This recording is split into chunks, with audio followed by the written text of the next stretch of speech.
अगर आप एक स्टूडेंट हो, कॉलेज में पढ़ रहे हो या आप जॉब गोइंग हो तो इस वीडियो को जरा ध्यान से देखना। प्रॉब्लम ये नहीं है कि आपके सपने बड़े लेकिन आपके पास प्रैक्टिकल प्लान्स नहीं है। क्या आप पृथ्वी शॉ को जानते हो? इसे इंडियन क्रिकेट टीम में नेक्स्ट सुपरस्टार कहा जा रहा था, जिसने सिर्फ 18 साल की उम्र में इंडिया को अंडर 19 वर्ल्ड कप जिताया और जिसको नेक्स्ट सचिन तेंदुलकर और विराट कोहली कहा जा रहा था।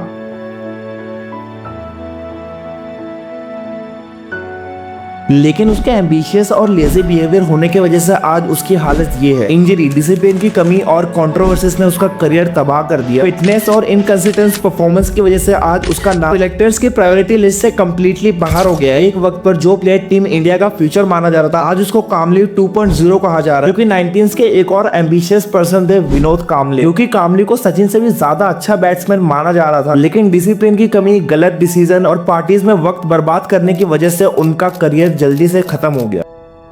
पृथ्वी शॉ और विनोद कामली के एग्जाम्पल से यही चीज सीखने को मिलती है, सिर्फ टैलेंट और एम्बिशियस काफी नहीं होता। अगर आप डिसिप्लिन और कंसिस्टेंट एक्शन नहीं लेते हो तो सक्सेस इतनी जल्दी हाथ से फिसल सकता है, आपको पता भी नहीं चलेगा। अच्छा, आप कितना एम्बिशियस हो और कितने ज्यादा लेजी हो अभी पता करते हैं। मैं कुछ क्वेश्चंस पूछूंगा, आपको उनको सही से जवाब देना है। क्या आप वीक में 5 दिन वर्कआउट करते हो? क्या आपके पास में कुछ काम है जिन्हें आपने अधूरे छोड़ के रखे हैं? क्या आप 9 बजे के बाद उठते हो? क्या आप हफ्ते में 2 बार से ज्यादा बाहर खाना खाते हो? क्या आप प्लान कैंसिल करने के लिए झूठ बोलते हो?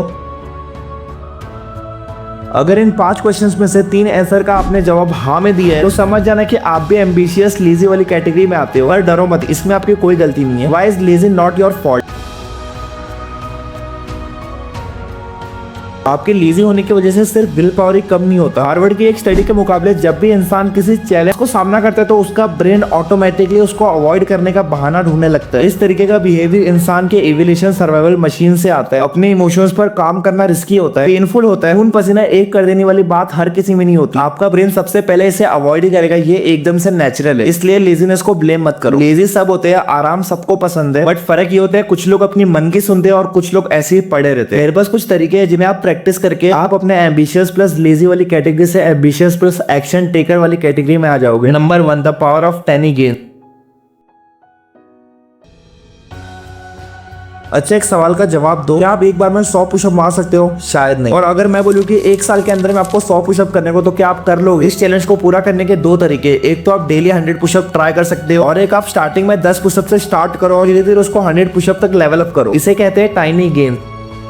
इस जेम्स क्लीन ने अपने बुक ऑटोमिक हॉबीज में भी समझाया है, हर दिन आप 1% बेटर होने की कोशिश करो और साल के एंड में 37% तक बेटर हो जाओगे। तो जी, अगर साल में आप 37% बेटर हो जाओगे तो आपकी पर्सनैलिटी और लाइफस्टाइल कितनी बदल जाएगी। समुद्र का सपना देखना अच्छी बात है, लेकिन इसके साथ साथ एक बूंद की अहमियत भी समझना बहुत जरूरी है। छोटे कंसिस्टेंट एक्शन से बड़े बड़े सपने सच होते हैं। कौन सा एक्शन आपके एम्बिशियस के लिए सही है और कौन सा नहीं, ये जानने के लिए यूज करो नंबर 2, द एंसोर मैट्रिक्स। ये मैट्रिक डिस्ट्रैक्शंस और इंपॉर्टेंट टास्क के बीच में फर्क समझाने में मदद करता है। आपको सबसे पहले सभी कामों की लिस्ट बनानी है और उन काम को 4 कैटेगरी में डिवाइड करना है, non urgent and non important task. जैसे नेटफ्लिक्स देखना, गेम खेलना या कुछ ऐसे काम जिन्हें आप ना करो तो भी आपके लाइफ में कोई इंपैक्ट ना पड़े। आप अपने प्रोडक्टिव आवर्स में इन्हें अवॉइड करो। Urgent and non important task, जैसे दोस्त ने बुलाया तो आप एकदम से बाहर चले गए, 2-3 घंटे बस अभी घूम फिर के आए, या कोई ऐसा काम जिससे आप किसी और से भी काम करवा सकते हो और अपना टाइम बचा सकते हो। Important but not urgent task, जैसे स्टडी करना, एक्सरसाइज करना, सब इंपॉर्टेंट है, बस अभी नहीं करना है। आप इसे कभी भी कर सकते हो बट करना बहुत जरूरी है। Urgent and important task,